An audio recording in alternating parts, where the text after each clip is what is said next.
I've got two NFL free plays for Sunday afternoon, one early, one late, including your biggest national TV game of the week, 49ers Buccaneers, and also an under-the-radar way to play the Cowboy-Panthers game earlier on Sunday afternoon. Two free plays, two games with analysis right here, right now. Hi, this is Steve Merrill, WagerTalk.com, right back here on Wager Talk TV, and we're going to get to that huge game on Sunday afternoon between the 49ers and Buccaneers. Free play in that game in just a moment, but I want to touch on one of the early kickoff games at 1 o'clock Eastern. Cowboys-Panthers. Not many people talking about this game, and for good reason. The Panthers are a miserable team. Cowboys are looking okay this season, but I've got a sneaky way to play this game and make some money on Sunday afternoon. Now, the Dallas defense has been very suspect this year. However, they do match up well against these bad offensive teams. We saw that last week. Cowboys were one of the most public plays of the week, and the public got it right against the New York Jets because when the Jets got behind, they couldn't catch up. Same situation here. I think the situational setup is good for the Panthers, but I get concerned because if Carolina does get down in this game, they don't throw the ball well. They're going to have a tough time catching up. So what do? Let's take the full game out of the equation and let's shorten it as much as possible. And let's look at the first quarter line. Carolina's plus a half point in the first quarter, minus some juice, but plus a half point. And that's the way I like to play this game for a couple reasons. First of all, Carolina runs the ball decently, and Dallas does have a very suspect run defense. So I think Carolina can have some success on the ground, keep the game close early, and it takes that questionable come-from-behind ability out. Bryce Young having a mediocre season once again. In fact, on the season, the Carolina Panthers are averaging offensively just 5.2 yards per pass against teams that allow 6.6. The Cowboys are giving up almost 8 yards per pass. They're one of the worst pass defenses in the NFL. Problem is, I just don't know if Carolina can take advantage, but I do think Carolina can take advantage of a subpar Cowboy rush defense and keep it close early. And I want to point out that this strategy has actually worked so far this season. If you look at Carolina's 5 games, first quarter against the Jaguars, 3-3. First quarter against the Cardinals, they did lose 3-10, but keep in mind, they really were closer in that game than the score indicated. Came back to cover overall. Third game against the Falcons, they won the first quarter 7-0. Fourth game against the Patriots, they got blown up almost 30, but it was 7-6 after the first quarter. And then last week against the Dolphins, they did win. They were only trailing 3-0. So they've been very close, within a field goal in 4 of their 5 games in the first quarter. But here's what jumps out to me. Despite the fact the Cowboys are having a decent season so far this year, and they enter this game with a 2-2-1 record, Dallas has not won the first quarter in any game this season. In fact, the Cowboys have been outscored 37-13 in the first quarter of their 5 games so far. They were even with Philadelphia 7-7. They trailed the Giants 6-0. Trailed the Bears 14-3 in the first quarter.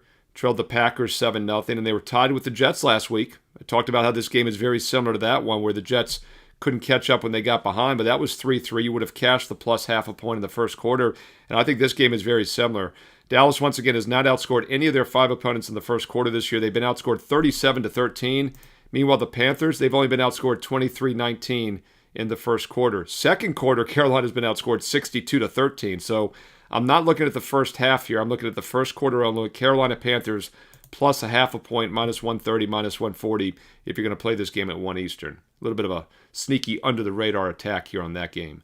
All right, the big spotlight game for Sunday on the daytime card at least. And by the way, I do have a free play video for the big Sunday night game, Lions-Chiefs. Also a doubleheader Monday night. I've got both your Monday night games as well. If you're liking these free play videos, all I ask is a thumbs up like. And if you have a little extra time, a positive comment below as well, because I do truly read the comments and I reply back.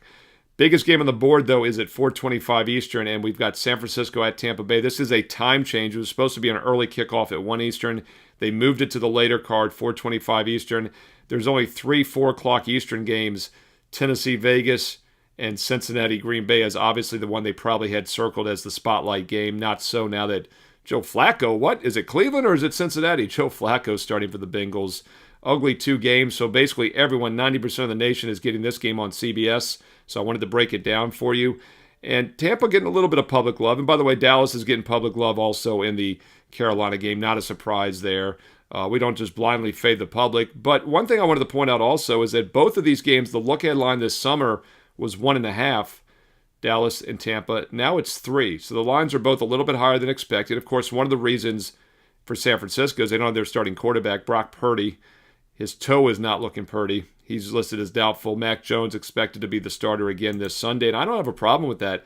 Mac Jones has played pretty well this season. 6 touchdowns, only 1 interception.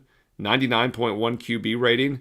Baker Mayfield having a fantastic season as well. 10 touchdowns, 1 pick, 104 QB rating.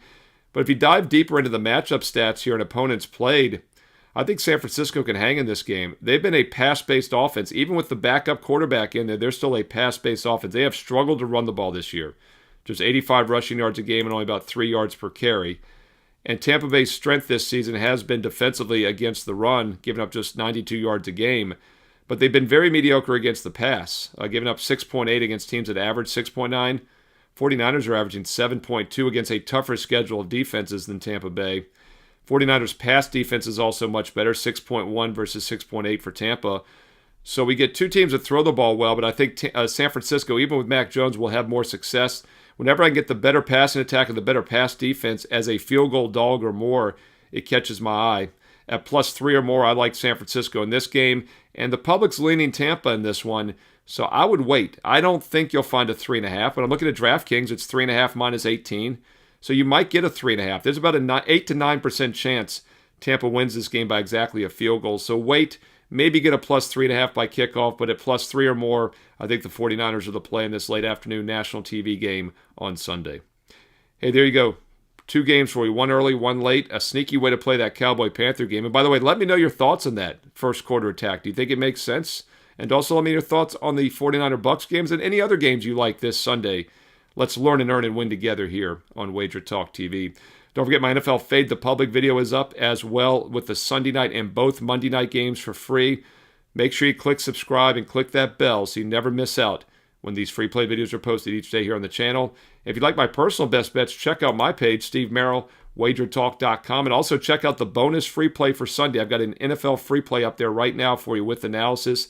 I put a daily free play up each and every day. It's always a last cut from my best bet card. Sometimes it's a best bet, occasionally, but it's usually the last cut from my client card. It goes up free for everybody. Check out the free play, and then, of course, get my strong best bets for this Sunday in the NFL. And when you do so, there's some special offers you might want to consider.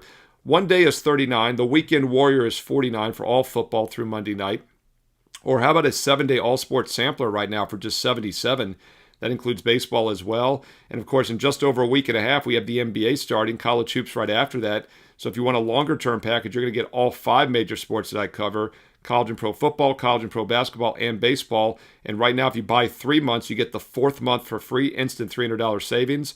Or the best deal, and especially if you're ready to take a serious, consistent investment approach, get the rest of 2025 for free, the next 2.5 months for free when you sign up in advance for 2026.